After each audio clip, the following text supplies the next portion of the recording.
Yay. Chris from Homesteading the Hard Way, and we decided to do a quick video tonight on just general homestead wisdom. Start with, how do you know if you got a homestead? Or if you want to start a homestead, what do you have to have? And I'm of the opinion that if you've got 2 rabbits and 3 chickens and a couple of above ground planters, raised beds, if you're trying to grow yourself something to eat, trying to be a little bit self-sufficient, I think you're homesteading. People argue that with you, but I think you are.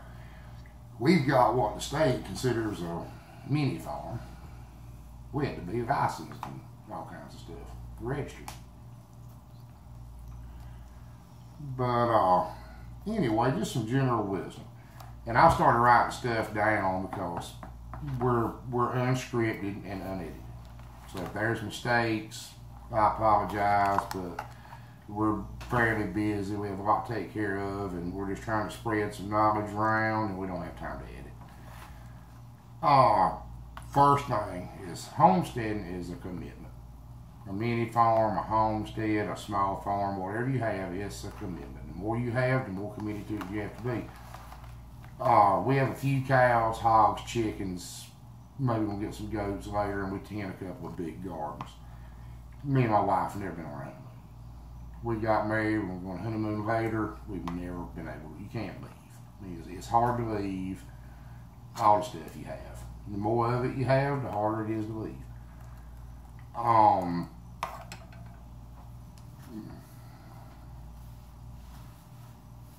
Should you be on grid or off grid? I would really not like being with no electricity. We have a well, so the only line that's running this house is the one for the internet and the one for the electricity. But I would really not like to have to live without electricity. My mom and daddy both grew up with that till they were middle-aged. They didn't have electricity. It came through here late. We're somewhat isolated, and they said the happiest day of their life was when the REA threw a creosote pole outside the road out here, bringing power through, and I think they were probably right. I grew up with old gas washing machines and gas refrigerators in the barn where they had to get rid of them. Might need them again one day. And they talk about being without power really was bad. It was very inconvenient, hard to do. Some things you need to know. You know, just general, simple stuff nobody tells you. Tote a pocket knife. Tote a multi-tool. Tote a flashlight. You can't farm in flip-flops. Get some clothes and put them on. Put on some long pants. Put on a long sleeve shirt. Put on some brogans. Put on some boots. Just wear proper clothes. Get a good pair of leather gloves. Tote them right in your belt. You'll need them. Things around hog pens and cow pens are rusty. You get cut. You get tetanus. You get infected. I mean, you have to use a little bit of common sense about things. Don't have more than you can take care of. If you work a full-time job and your wife works a full-time job, don't try to have 10 cows and milk 5 and 300 chickens and chicken tractors to have to be moved every day and 4 acres of garden. You'll make more. My daddy told me when I was a little boy that you'd make more in a garden or on a crop if you wouldn't plant any more than you could tend. And I had to learn it the hard way. I didn't believe him, and I've tried it several times. He was absolutely right. Gardens will get you. They got to be weeded. They got to be chopped. Chopping's hard. It's hard to, people don't know how to do it. My wife's from outside. She's from town. And she had no idea how to can, how to garden, how to tend livestock. She didn't know how to do anything when I married. But she's took to it like a duck to water. First week we were married, she was canning. She's pickled. I mean, she just does really, really good putting up food.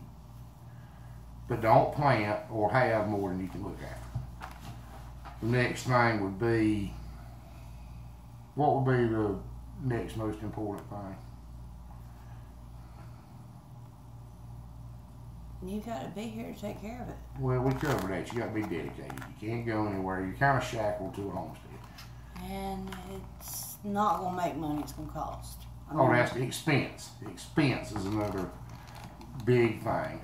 We have a mini farm, I guess you would call it, a big homestead.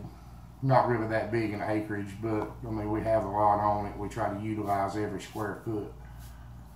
And we sell some stuff. We sell some produce, we sell some livestock. But it's not enough to cover the cost of doing it. The biggest reason we grow our own produce is because stuff you buy at the grocery store is not fit to eat. If you've never had sweet corn, you went to your cornfield and pulled and eat it compared to a can of that junk they drag over here from China and try to feed you. Or a can of string beans that come from the grocery store so nasty you can't eat them. Butter beans, everything's the same way. The vegetables at the grocery store are not good. And then the meat. You go to the grocery store and buy pork or beef or chicken or whatever. You don't know where it came from. It could have come from China. There's no telling. And it doesn't. Chicken, there's so much difference between the taste of a pig raised on the ground and the taste of pork from the grocery store. It's unreal. I mean, it's just, it don't, you can't hardly believe it. Chicken doesn't taste like chicken. You can have a homegrown chicken or an egg. Farm-raised eggs do not taste like grocery store eggs. They're totally different. A lot of people don't like them. You can have company over and feed them a chicken that was walking around yesterday, and they don't like it. It doesn't taste like what they used to. Eggs. We had a neighbor wanted a bunch of eggs. He was gonna make pickled eggs, and we had way too many eggs. We gave him eggs. He came back complaining he can't peel them. He never had an egg that was so fresh. The fresh eggs, I don't know if you know or not, but fresh eggs, you can't peel them. If you boil them, you can't peel them. They got to be a week or two old before you can even peel them. Vinegar. Put vinegar in the water. You put vinegar in the water and that'll help. That's right. The economics of homesteading, hog feed, cow feed, rabbit feed, chicken feed, they all cost money. And a good point on that is, I doubt very seriously if you've got an acre or 2 acres and you're trying to have goats and chickens and maybe a pig or two, and then you're tending your gardens, you have to keep that in mind. Goats are grazers. You can't put a goat in a 16 by 16 pen and feed him with a bucket. It just costs too much. He needs something to eat. We'll do a goat video one day. I'm actually kind of a goat expert. We used to have 300 or 400 of them. I raised goats most of my life commercially. But you got to limit yourself to the amount of land you have. And you're not going to be able to grow enough feed on your place to feed your livestock. You know, that's just a fact of life. It's going to be very difficult to feed all your livestock off of your place by having to buy something from somewhere else. Hay, feed, something. And all that stuff costs money. And it's money you're not going to make homesteading. Kind of a little shout out to Danny from Deep South Homestead. We really enjoy watching Danny. Danny's down to earth. He's a good Christian man in a day and time when you need good Christian men. Danny said that there's not a lot of money in selling vegetables. And he was right. You're just not going to make a bunch of money selling 2 kid goats and 3 baby rabbits and